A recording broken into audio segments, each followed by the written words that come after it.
ಪೊಲೀಸರಿಗಾಗೋ ಕಾನೂನು ಹೇಳುತ್ತಂತ ಬೇಡ, ಯಾಕಂದ್ರೆ ಅದಕ್ಕೂ ಭಯ ಬಿತ್ತು ಬೇಡ. ನಾವು ಸ್ವತಃ ನನ್ನ ನಂಬಿಕೊಂಡಿದ್ದವರು ಮನೆಯಲ್ಲಿ ಇದ್ದಾರೆ, ನಾನು ಕ್ಷೇಮವಾಗಿ. ಹೆಲ್ಮೆಟ್ ಬಗ್ಗೆ ಒಂದು ಜಾಗೃತಿ ಮೂಡಬೇಕು. ಇದು ಯಾರೋ ಎನ್ಫೋರ್ಸ್ ಮಾಡ್ತಾ ಇದ್ದಾರೆ, ಯಾರೋ ನೋಡ್ತಾ ಇದ್ದಾರೆ ನಮ್ಮನ್ನ, ಅದಕ್ಕೋಸ್ಕರ ಹೆಲ್ಮೆಟ್ ಧರಿಸ್ತೀವಿ ಅನ್ನುವಂಥ ಕಾರಣಕ್ಕೆ ಯಾವುದೇ ಕಾರಣಕ್ಕೂ ಸೀಮಿತ ಆಗಬಾರ್ದು. ಇದರಲ್ಲಿ ಮುಖ್ಯವಾಗಿ ನಮ್ಮ ಒಂದು ಜೀವ ಅತ್ಯಮೂಲ್ಯ ಅನ್ನುವಂಥದ್ದು, ಅದನ್ನ ನಾವು ಕಾಪಾಡಬೇಕಾದ್ರೆ ನಮ್ಮ ಶಿರ ಏನಿದೆ ಅದು ಸುರಕ್ಷಿತವಾಗಿದ್ರೆ ಮಾತ್ರ ನಮ್ಮ ದೇಹಕ್ಕೆ ಒಂದು ಚೈತನ್ಯ ಇರುತ್ತೆ ಅನ್ನುವಂಥದ್ದು ಜನರು ಮನಗಾಣಬೇಕು. ಅವರ ಸ್ವ ಇಚ್ಛೆಯಿಂದ ಹೆಲ್ಮೆಟ್ ಅನ್ನ ಧರಿಸುವಂಥದ್ದಾಗಬೇಕು. ಈ ಮೊದಲು ನಾವು ಸ್ಟ್ಯಾಟಿಸ್ಟಿಕ್ಸ್ನ ತುಂಬ ಸರ್ತಿ ನಾನು ಮಾಧ್ಯಮದವ್ರ ಮುಂದೆ ತಿಳಿಸಿದ್ದೇನೆ, ಆದರೆ ಮತ್ತೊಮ್ಮೆ ಇಲ್ಲಿ ನಾನು ಅದನ್ನು ರಿಪೀಟ್ ಮಾಡ್ತೇನೆ. ಬಳ್ಳಾರಿ ಜಿಲ್ಲೆಯಲ್ಲಿ, ಕೇವಲ ಬಳ್ಳಾರಿ ಜಿಲ್ಲೆಯಲ್ಲಿ ಮಾತ್ರ ಕಳೆದ 3 ವರ್ಷದಲ್ಲಿ ಬೈಕ್ ಅಪಘಾತದಲ್ಲಿ ಮೃತಪಟ್ಟವರ ಸಂಖ್ಯೆ 462. 23ರಿಂದ ನಾನು ಸಂಖ್ಯೆ ತಗೊಂಡ್ರೆ 23ರಿಂದ 26 ಏಪ್ರಿಲ್ವರೆಗೆ 462 ಜನ ಮೃತಪಟ್ಟಿದ್ದಾರೆ. ಆನ್ ಆನ್ ಆವರೇಜ್ 2 ದಿನಕ್ಕೆ ಒಂದು ಡೆತ್ ಆಗ್ತಾ ಇದೆ ಅನ್ನುವಂಥದ್ದು. ಒಂದು 150 ಜನ ಒಂದು ವರ್ಷದಲ್ಲಿ ಮೃತಪಡ್ತಾ ಇರುವಂಥದ್ದು. ಒಂದು ವರ್ಷದಲ್ಲಿ ನೀವು 365 ದಿನ ತಗೊಂಡ್ರೆ 2 ದಿನಕ್ಕೆ ಒಂದು ಸಾವು ಬೈಕ್ ಅಪಘಾತದಲ್ಲಿ ಆಗ್ತಾ ಇರುವಂಥದ್ದು. ಇದು ಯಾವುದೇ ಒಂದು ನಾವು ಸಾಧನೆ ಮಾಡ್ತಾ ಇದ್ದೀವಿ, ನಾವು ಏನೋ ಒಂದು ಪ್ರಯತ್ನಶೀಲರಾಗಿದ್ದೀವಿ, ಆ ಒಂದು ಸಂದರ್ಭದಲ್ಲಿ ಜೀವ ಕಳ್ಕೊಂಡಿದ್ದೀವಿ ಅನ್ನೋವಂಥದ್ದಲ್ಲ. ಇದು ವಿನಾಕಾರಣ ಹೋಗುವಂಥ ಜೀವಗಳು, ಯಾವುದೇ ಒಂದು ಸ್ಟ್ರಾಂಗ್ ರೀಸನ್ ಇಲ್ಲದೆ ಇರುವಂಥ ಹೋಗುವಂಥ ಜೀವಗಳು. ಇದನ್ನು ಕಾಪಾಡ್ಕೊಳ್ಬೇಕಾದ್ರೆ ಒಂದು ಸಣ್ಣ ಇನ್ವೆಸ್ಟ್ಮೆಂಟ್ ನಮ್ಮದು ಹೆಲ್ಮೆಟ್ಗೋಸ್ಕರ ಆಗಿಬಿಟ್ರೆ ಸಫಿಷಿಯೆಂಟ್ ಆಗುತ್ತೆ. ಯಾರು ನೋಡ್ತಿದ್ದಾರೆ ಅಂತ ಮಾಡೋದ್ರ ಬದಲು ತಮಗೋಸ್ಕರ, ತಮ್ಮ ಫ್ಯಾಮಿಲಿಗೋಸ್ಕರ ಜನರು ಹೆಲ್ಮೆಟನ್ನು ಧರಿಸಬೇಕು. ಇಲ್ಲಿ ಈಗಾಗಲೇ ಅನೌನ್ಸ್ ಮಾಡುವಾಗ ಹೇಳಿದ್ರು, ಎಕ್ಸೆಂಪ್ಷನ್ ಅನ್ನುವಂಥದ್ದು ಯಾವ ಜಿಲ್ಲೆಗೂ ಇಲ್ಲ. ಸೆಕೆ ಇದೆ ಅನ್ನುವಂಥದ್ದು ನಾವು ನಮಗೆ ಕೊಟ್ಕೊಳ್ಳುವಂಥ ಕಾರಣ ಮಾತ್ರ. ಹೆಲ್ಮೆಟ್ ಹಾಕ್ಕೊಂಡು ನಾವು ಮೊನ್ನೆ ಒಂದು ಇನ್ಸ್ಟೆನ್ಸ್ ನಾನು ಹೇಳಲಿಕ್ಕೆ ಇಷ್ಟಪಡ್ತೇನೆ ಸರ್. ಒಂದು ಫಿಟ್ಸ್ ಬಂದು ಟ್ರಾಫಿಕ್ ಲಿಮಿಟ್ಸಲ್ಲಿ ಇಲ್ಲೇನೆ ಸ್ಲೋ ಸ್ಪೀಡಲ್ಲಿ ಹೋಗ್ತಾ ಇದ್ದಂಥ ವ್ಯಕ್ತಿ ಹೋಗುವಾಗಲೇ ಫಿಟ್ಸ್ ಬಂದು ಅವನು ವೆಹಿಕಲ್ ಬಿದ್ದುಬಿಡುತ್ತೆ. ಬಟ್ ಬಿಕಾಸ್ ಹೆಲ್ಮೆಟ್ ಆಗಿಲ್ಲ ಅನ್ನೋ ಕಾರಣಕ್ಕೆ ಅವ್ನು ಸಾವಾಗುವಂಥದ್ದು. ಅದರಲ್ಲಿ ಏನೋ ಸ್ಪೀಡ್ ಇದ್ದು ಮತ್ತೊಂದಿತ್ತು ಅಂತಿಲ್ಲ. ಫಿಟ್ಸು ಹೆಲ್ಮೆಟ್ ಇದ್ದಿದ್ರೆ ಅವ್ರ ಜೀವ ಉಳಿತಿತ್ತು. ಸ್ಲೋ ಸ್ಪೀಡಲ್ಲಿದ್ದು ಫಿಟ್ಸ್ ಬಂದು ಬಿದ್ದಿದ್ದು ತಲೆಗೆ ಇಂಜುರಿ ಆಗಿದ್ದಕ್ಕೆ ಡೆತ್ ಆಗಿರುವಂಥದ್ದು. ಸೊ ಇಂಥವನ್ನೆಲ್ಲ ನಾವು ತುಂಬ ಅವಾಯ್ಡ್ ಮಾಡ್ಬೋದು ಹೆಲ್ಮೆಟನ್ನು ಒಂದನ್ನು ನಾವು ಬಳಸಿದ್ರೆ.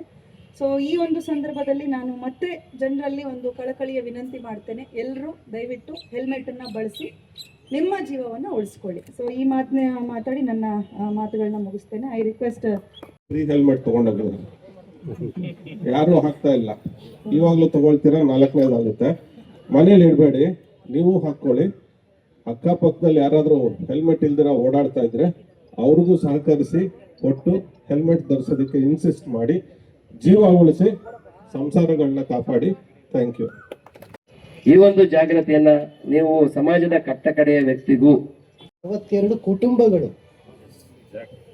ಅವರು ಎಲ್ಲಿ ತನಕ ಬದುಕಿರ್ತಾರೆ ಅವರು ಅದೇ ಒಂದು ಕಹಿ ನೆನಪಲ್ಲೇ ಅವರ ಜೀವನ ಮಾಡಬೇಕು. ಸುಮಾರು 2500 ವ್ಯಕ್ತಿಗಳು ಅಂತ ಇಟ್ಕೊಳ್ಳಿ.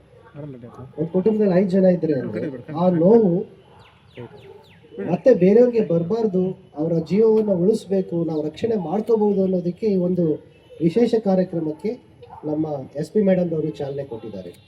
ಅವರು ಬಂದಾಗಿಂದ ಒಂದಿಲ್ಲ ಒಂದು ಒಳ್ಳೆ ಕೆಲಸ ಮಾಡ್ತಾ ಇದ್ದಾರೆ.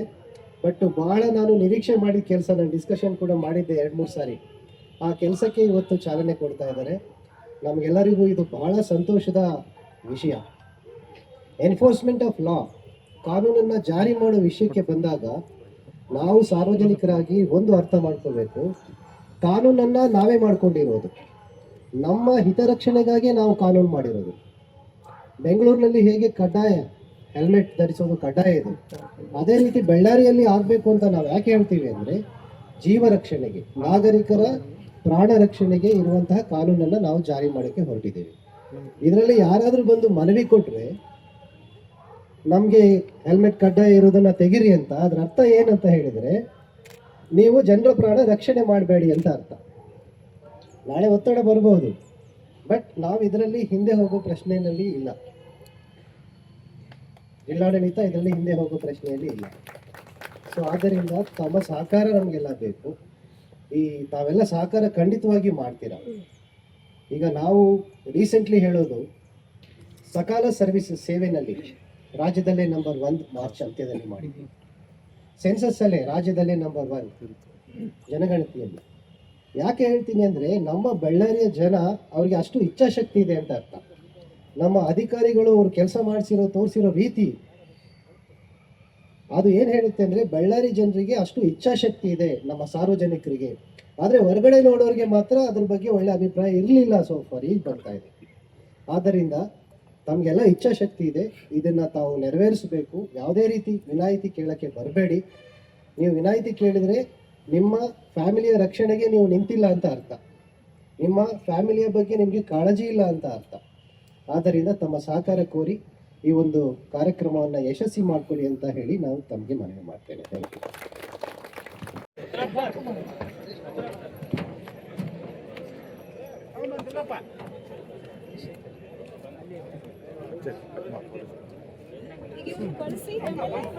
ಸುಜುಕಿ ಶೋರೂಮ್ನವರು ಅವರಿಗೆ ಒಂದ್ಸಾರಿ ಜೋರಾಗಿ ಚಪ್ಪಾಳೆ ತಟ್ಟುವ ಮೂಲಕ ತಮ್ಮೆಲ್ಲರ ಪರವಾಗಿ ಹಾಗೂ ಸುಜುಕಿ ಶೋರೂಮ್ನ ಮಾಲೀಕರ ಸ್ವೀಕಾರ ಮಾಡಬೇಕು.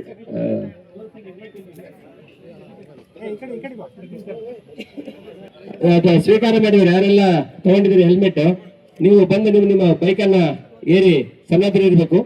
ಇದಾದ ತಕ್ಷಣ ಬೈಕ್ ರ್ಯಾಲಿಗೆ ಚಾಲನೆ ದೊರೀತದೆ.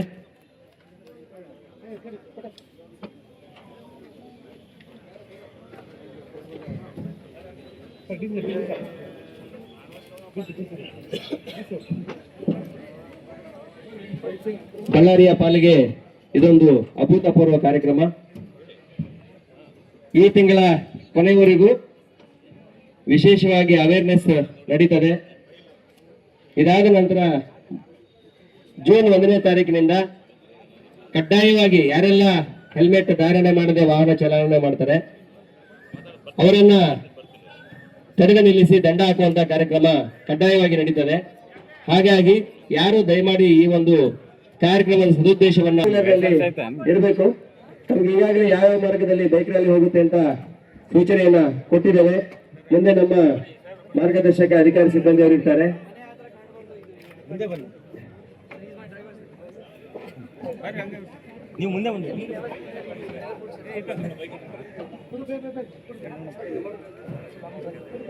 ಬೈಕ್ ರ್ಯಾಲಿಯಲ್ಲಿ ಭಾಗವಹಿಸುವಂತ ಎಲ್ಲ ಅಧಿಕಾರಿ ಮತ್ತು ಸಿಬ್ಬಂದಿಯವರು ದಯಮಾಡಿ ಎಲ್ಲರೂ ಬನ್ನಿ. ನಿಮ್ಗೆ ಆಲ್ರೆಡಿ 2 ಬಾರಿ ಕೊಟ್ಟಿದೆಯಪ್ಪ ಹೆಲ್ಮೆಟ್, ನಿಮಗೇನಿಲ್ಲ ಉಚಿತ ಹೆಲ್ಮೆಟ್. ಬನ್ನಿ, ಮನೆಗಿರೋದ್ನು ಮತ್ತೆ ಈ 2 ತೈಲಕ ಬನ್ನಿ. 2 ಬಾರಿ ಮತ್ತೆ ಹಿಂಗ್ ಕಣ್ಬಿಟ್ಟಿಗೆ ನೋಡ್ತಾರೆ, ಕೊಡ್ತಾರೆ ನಮಗೆ. ಇಲಾಖೆಯಲ್ಲಿ ಇಲ್ಲ, ಸಂಚಾರಕ್ಕೆ ಸಂಬಂಧಪಟ್ಟ ಇಲಾಖೆಯಲ್ಲೂ ಇಲ್ಲ, ಪೊಲೀಸ್ ಇಲಾಖೆ ಮುಂದೆ ಸಹಿತ ಒಂದು ಜಾಗೃತಿ ಸಂದೇಶ. ಇದನ್ನ ಎಲ್ಲ ಕಚೇರಿಗಳ ಗೋಡೆಗಳ ಮೇಲೆ ಸಾರ್ವಜನಿಕ ಜೀವ ಉಳಿಯುತ್ತೆ ಅನ್ನುವಂಥ ಖಾತ್ರಿಯನ್ನು ಯಾರು ಕೊಡ್ಲಿಕ್ಕೆ ಆಗೋದಿಲ್ಲ. ಹಾಗಾಗಿ ದಯಮಾಡಿ ನಾನು ಎಲ್ಲರಲ್ಲೂ ಮತ್ತೆ ಮತ್ತೆ ಕೇಳ್ಕೊಳ್ತೇನೆ, ಈ ಇಂತಹ ಒಂದು ತಪ್ಪು ಸಂದೇಶಗಳಿಂದ ಹೊರಬನ್ನಿ. ನಮ್ಮ ಸೇಫ್ಟಿಗಾಗಿ, ನಮ್ಮ ಕುಟುಂಬದ ಸೇಫ್ಟಿಗಾಗಿ SP ಮೇಡಮ್ ರವರು, ಮಾನ್ಯ DLSA ಅಧ್ಯಕ್ಷರಾಗಿದ್ದರು ರಾಜೇಶ್ ಹೊಸಮನಿ ಸಾಹೇಬ್, ಎಲ್ಲಾ ಮಾನ್ಯರನ್ನ ನಾನು ವೇದಿಕೆಗೆ ತುಂಬುವುದರಿಂದ ಸ್ವಾಗತ.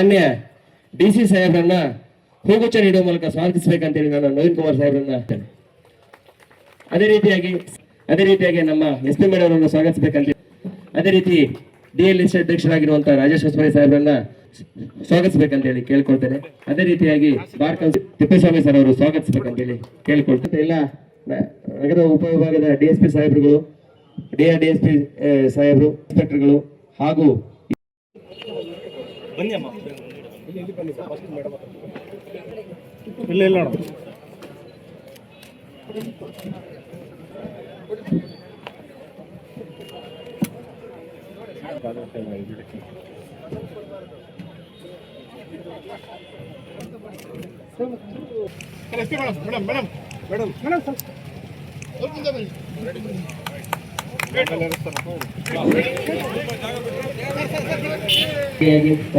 ಎಲ್ಲ ಅಧಿಕಾರಿಗಳಿಗೆ ಕಾರ್ಯಕ್ರಮ ಹೆಲ್ಮೆಟ್ ಬಗ್ಗೆ ಅವೇರ್ನೆಸ್ ಇಲ್ಲಿ ಬಹಳ ಕಡಿಮೆ ಇದೆ ಬಳ್ಳಾರಿಯಲ್ಲಿ. ತಾವು ಈಗಾಗಲೇ DC ಸರ್ ಕೂಡ ಹೇಳಿದ್ರಿ, ಜನರು ಇಲ್ಲಿ ಸ್ವಲ್ಪ ಶೆಕೆ ಜಾಸ್ತಿ ಇರುತ್ತೆ, ಡಿಸ್ಕಂಫರ್ಟ್ ಆಗುತ್ತೆ ಅಂತ ಕಾರಣಕ್ಕಾಗಿ ಹೆಲ್ಮೆಟ್ ಬಳಸಲ್ಲ. ನಮಗೆ ಸ್ವಲ್ಪ ಡಿಸ್ಕಂಫರ್ಟ್ ಅನ್ಸ್ಬಹುದು, ಅನುಭವ ಆಗಬಹುದು, ಸ್ವಲ್ಪ ಡಿಸ್ಕಂಫರ್ಟ್, ಸ್ವಲ್ಪ ಶೆಕೆ. ಆದರೂ ನಾವು ನಮ್ಮ ಜೀವನವನ್ನು ಉಳಿಸಬಹುದು.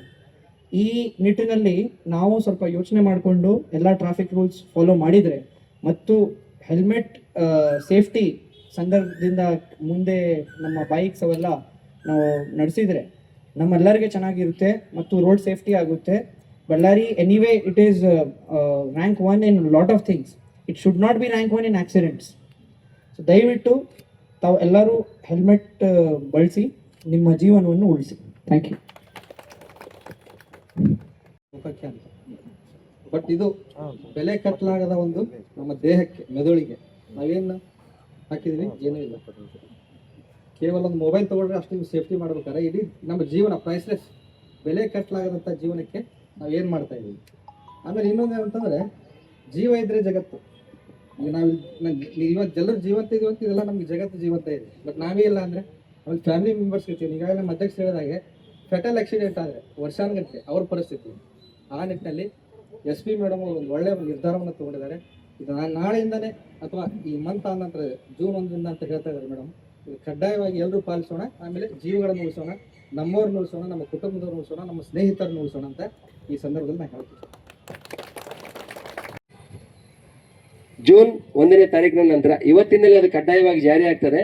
ಆದರೆ ಜೂನ್ 1ನೇ ತಾರೀಕುವರೆಗೆ ಅಂದ್ರೆ ಕ್ರಮ ಇದಾಗಿರುತ್ತೆ. ಅದಾದ ನಂತರ ಜೂನ್ ತಿಂಗಳ ನಂತರ ಯಾರೆಲ್ಲ ಹೆಲ್ಮೆಟ್ ಇಲ್ಲದೆ ಅಂತ ಕಾರ್ಯಕ್ರಮ ಇದು ಕಡ್ಡಾಯವಾಗಿ ಜಾರಿ ಆಗ್ತದೆ. ಒಂದು ರಾಂಗ್ ಕಾನ್ಸೆಪ್ಟ್, ಒಂದು ತಪ್ಪಾದ ಗ್ರಹಿಕೆ ಬಳ್ಳಾರಿ ಜನರಲ್ಲಿ ಮೂಡಿದೆ. ಇಲ್ಲಿ ಬಿಸಿಲಿನ ತಾಪ ಹೆಚ್ಚಾಗಿರುವ ಕಾರಣ ಬಳ್ಳಾರಿಗೆ ಹೆಲ್ಮೆಟ್ ಎಕ್ಸಂಪ್ಷನ್ ಕೊಡಲಾಗಿದೆ ಅಂತ ಹೇಳಿ ಒಂದು ತುಂಬಾ ಆಳವಾದ ಒಂದು ತಪ್ಪು ಕಲ್ಪನೆ ಬೇರೂರಿರುವಂತದ್ದು. ಆ ತರಹದ ಯಾವುದೇ ನಿಯಮ ಸರ್ಕಾರದ ಮುಂದೆ ಆಗ್ಲಿ, ಪೊಲೀಸ್ ಇಲಾಖೆ ಮುಂದೆ ಆಗ್ಲಿ ಇಲ್ಲ. ಎಲ್ಲರಿಗೂ ಕಡ್ಡಾಯ ಹೆಲ್ಮೆಟ್ ಧರಿಸುವಂತದ್ದು.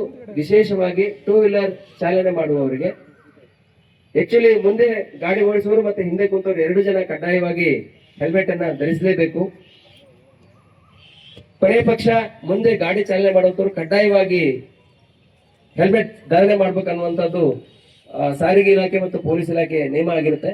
ಹಾಗಾಗಿ ಈ ಯಾವುದೇ ಸುಳ್ಳು ವಿಷಯಗಳಿಗೆ ಮಹತ್ವವನ್ನು ಕೊಡದೆ ನಾವು ಜೀವವನ್ನು ರಕ್ಷಣೆ ಮಾಡಿಕೊಳ್ಬೇಕಾಗಿದ್ದು ನಮ್ಮ ಮತ್ತು ನಿಮ್ಮ ಎಲ್ಲರ ಹೊಣೆಗಾರಿಕೆ ಆಗಿದೆ. ನಾವು ಜವಾಬ್ದಾರಿ ಹೊತ್ತ ಪೊಲೀಸ್ ಇಲಾಖೆಯಾಗಿ ಜನಸಾಮಾನ್ಯರ ಜೀವ ರಕ್ಷಣೆಯ ಕೈಂಕರ್ಯವನ್ನು ಕೈಗೊಳ್ಳಬೇಕಾಗಿರುವುದು ಕೂಡ ನಮ್ಮ ಆದ್ಯ ಕರ್ತವ್ಯ ಆಗಿದೆ. ಹಾಗಾಗಿ ಮೊದಲಿಗೆ ಹೆಲ್ಮೆಟ್ ಜಾಗೃತಿ ಕಾರ್ಯಕ್ರಮವನ್ನು ಮಾಡಿ ಇದರಲ್ಲಿ ಒಂದಷ್ಟು ಜನರಿಗೆ ಉಚಿತವಾಗಿ ಹೆಲ್ಮೆಟ್ಗಳನ್ನು ವಿತರಣೆ ಮಾಡುವ ಮೂಲಕ ಈ ಕಾರ್ಯಕ್ರಮಕ್ಕೆ ಚಾಲನೆಯನ್ನು ಕೊಡ್ತಾ ಇದ್ದೇವೆ ಭಾವಿಸಿದ್ದೇನೆ. ಈ ಕಾರ್ಯಕ್ರಮದಲ್ಲಿ ವಿಶೇಷವಾಗಿ ನಮ್ಮ ಪೊಲೀಸ್ ಸಿಬ್ಬಂದಿಯವರು ಮೊದಲು ನಾವು ಹೆಲ್ಮೆಟ್ ಹಾಕೊಂಡು ವಾಹನ ಚಾಲನೆ ಆರಂಭ ಮಾಡಿದರೆ ಪರಿಣಾಮಗೊಳ್ತದೆ. ಇದಕ್ಕೂ ಸ್ವಲ್ಪ ಮುಂಚೆ ನಾವು ಯಾರೆಲ್ಲ ಸಿಬ್ಬಂದಿಗಳು, ವಿಶೇಷವಾಗಿ ಸರ್ಕಾರಿ ಕಚೇರಿಗಳಲ್ಲಿ ಕೆಲಸ ಮಾಡುವಂಥ ಸಿಬ್ಬಂದಿಗಳು ಯಾರೆಲ್ಲ ಹೆಲ್ಮೆಟ್ ಹಾಕಿ ಈ ಕಾರ್ಯಕ್ರಮದಲ್ಲಿ ವ್ಯತ್ಯಯ ಆಗಿತ್ತು. ಇದಾದ ನಂತರ ಮೇ ತಿಂಗಳ ಕೊನೆಯವರೆಗೂ awareness, irrespective of department service ಎಲ್ಲರೂ ಈ ಕಾರ್ಯಕ್ರಮದಲ್ಲಿ ಕೈ ಜೋಡಿಸಬೇಕು. ವಿಶೇಷವಾಗಿ ನಾವು ವಿಕ್ಟಿಮ್ ಆಗೋದಲ್ಲದೆ ನಮ್ಮ ಕುಟುಂಬವನ್ನ ವಿಕ್ಟಿಮೈಸ್ ಮಾಡ್ತೀವಿ, ಅವರನ್ನು ಸಹಿತ ನಾವು ದಾರುಣ ಸ್ಥಿತಿಗೆ ತಳ್ತೀವಿ. ಒಬ್ಬ ವ್ಯಕ್ತಿ ಆಕ್ಸಿಡೆಂಟ್ ಆಗಿ ಸತ್ತಿದ್ದಾನೆ ಅಂದ್ರೆ, ಬಳ್ಳಾರಿಯಲ್ಲಿ ಆಕ್ಸಿಡೆಂಟ್ ಆಗಿ ತಲೆ ರೋಡಿಗೆ ಬಿದ್ದಿರೋ ಮಾರಣಾಂತಿಕ. ಹಾಗಾಗಿ ಈ ಒಂದು ವಿಷಯವನ್ನ ವ್ಯಕ್ತಿಗೂ ಜಿಲ್ಲೆಯ ಮೂಲೆ ಮೂಲೆಗೂ ತಿಳಿಸುವಂತ ಒಂದು ಮಹತ್ ಕಾರ್ಯವನ್ನ ಮಾಧ್ಯಮ ಸ್ನೇಹಿತರು ಇವತ್ತು ಎಲ್ಲರೂ ಇಲ್ಲಿ ಒಂದಾಗಿದ್ದಾರೆ. ಅವ್ರಿಗೂ ಸಹಿತ ನಾನು ಕಳಕಳಿಯ ಮನವಿಯನ್ನು ಮಾಡಿ